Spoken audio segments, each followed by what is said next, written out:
Have you ever thought your dog might not really like you? It may sound a bit extreme, but the truth is, every day, it's trying to say it to you, you just don't realize it. You think it licks you because it loves you. You think it's wagging its tail because it's happy. You think hugging it tightly is a way to show affection. But there is something that very few dog owners know.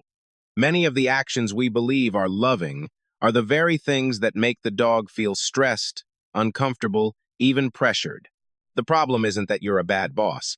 And it's not like your dog has a problem. The problem is you are misreading its language. Dogs do not speak verbally. They communicate with their eyes, with their ears, with their tails, by the way they stand, the way they move. And every day, in every smallest interaction, they are sending you signals. But if you continually misinterpret those signals, over time, the dog will gradually stop communicating. And when it has no other way for you to understand, it will be forced to react more strongly.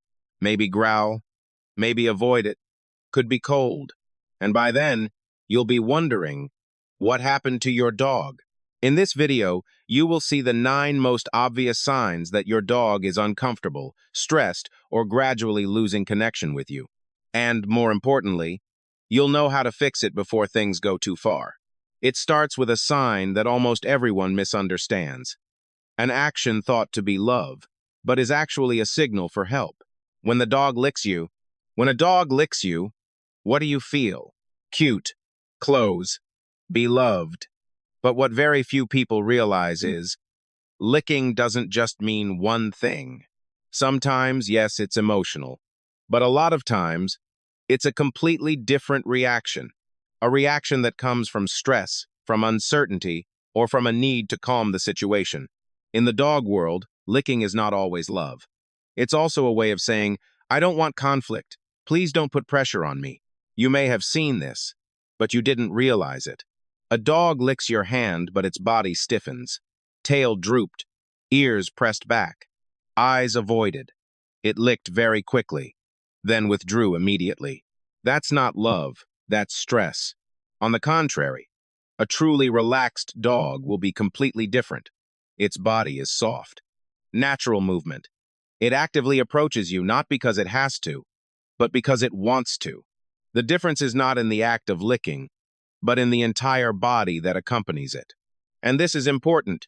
If your dog is constantly licking you in such a stressful way, chances are, in those moments, you are creating pressure without you even realizing it. Maybe the way you're approaching is too fast. Maybe it's how you touch it. Maybe your energy is simply too rushed. The fix is not to stop him from licking. It's about reducing pressure. Slow down. Keep your distance. Let it be the one to proactively approach you. When it feels truly safe, that behavior will change. Or if it still licks, you will feel the difference. It will no longer be a signal for help, which would be an option. Now, think about the moment you walked into your house. You open the door, and what are you waiting for? A wagging tail, a sparkling eye, a hint of excitement, however small. But what if nothing happens? No running towards you, no looking at you, no reaction. Just lying there, as if you never came in. Many people would reassure themselves, it's probably just tired, or my dog is quiet. But the truth is, a dog that has an emotional connection with you will almost always react when you return. It doesn't need to jump up. It doesn't need to be overly excited, but there will be a change, a tension, a signal that, I know you're home, and that means something to me. When that doesn't happen, that's not normal. It's distance, and this distance doesn't come naturally. It often stems from repetitive experiences, where the dog gradually learns that your presence isn't positive. Maybe you only call it when necessary. Maybe interactions are pressure-driven, yelling, or overly controlling. Or simply, you never really built a proper connection in the first place. The key here is, you can't force it to be happy to see you.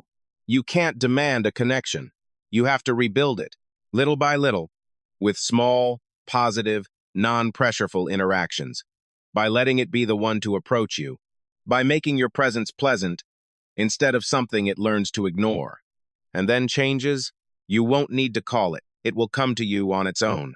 Now, here's a sign that, if you see it, you should really pay attention. Your dog doesn't accept food from you. It sounds small, but actually, this is one of the strongest signals.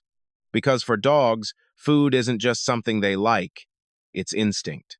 It almost always trumps everything else. So when a dog refuses food from your hand, it means its negative emotions are outweighing its survival instinct. It's not that it doesn't like the food. It's uncomfortable around you, especially if it still eats when others offer it, but avoids you. That's not random. It's a bond that's formed over time. Maybe from times you unintentionally scared it. Maybe from experiences it couldn't control, but became attached to your presence, and its body is simply reacting. But there's another misconception, even more common. You see it wagging its tail, and you think, it's happy. Not necessarily. A wagging tail doesn't mean happiness. A wagging tail simply means heightened emotion. It could be happiness, but it could also be tension, or excitement, or even alertness. A fast, high, stiff tail wagging isn't a welcome. It's a state of heightened arousal, where the dog is ready to react. If its body is tense, its eyes are staring, its center of gravity is shifted forward, then it's not welcoming you. That's a signal you shouldn't ignore. The biggest mistake is looking at just the tail, while the dog is speaking with its whole body. And if you continue to misinterpret these signals, then the next signs will become even clearer and also more dangerous. There's one thing many dog owners don't want to accept. That is, their dog doesn't like being touched. You reach out to pet it, and it flinches slightly. You try to hug it, and it stiffens. You continue, and it turns its face away. You think it's fussy, but actually, it's saying very clearly, don't. Dogs don't need words to refuse. They use their bodies. A head turn, a slight lick of the lips, a longer than usual blink. All are signals of stress reduction. And if you ignore those little signals, the next one won't be so subtle anymore. Growling. Many people are afraid of growling, but what you need to understand is, growling isn't the problem. It's a warning. A dog growling at you is actually giving you a chance. It's saying, I'm not comfortable, please stop. The biggest mistake you can make is punishing it for it. Because when you silence the growl, you don't silence the emotion inside. You're just teaching it not to warn you next time. And then it will skip the growl and go straight to biting. But there's an even more subtle sign. You call its name, and it doesn't respond. You think it's stubborn, but it's not. Maybe that name has become something it doesn't want to hear. Because every time you call, something negative happens. Or simply, it's gradually distancing itself from you. Not because it doesn't hear, but because it no longer wants to respond. And if you recognize these signs, then the last part is something you absolutely cannot ignore. There's one behavior that many people completely misunderstand. The dog destroys things when you're not home. You think it's getting revenge. You think it's trying to make you angry. But the truth is, dogs don't have the same concept of revenge as humans.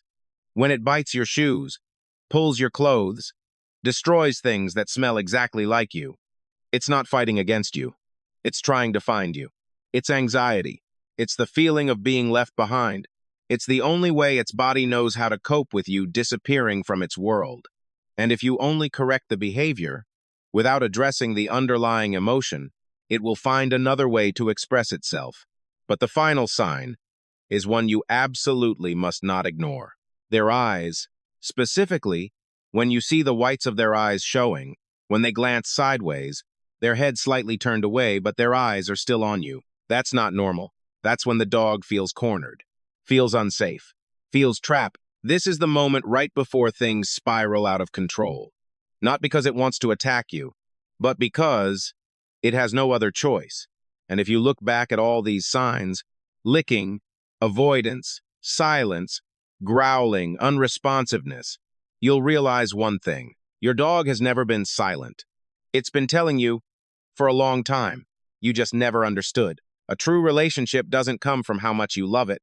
It comes from how well you understand it. When you start reading these signals correctly, you won't need to force it to come closer. It will choose you.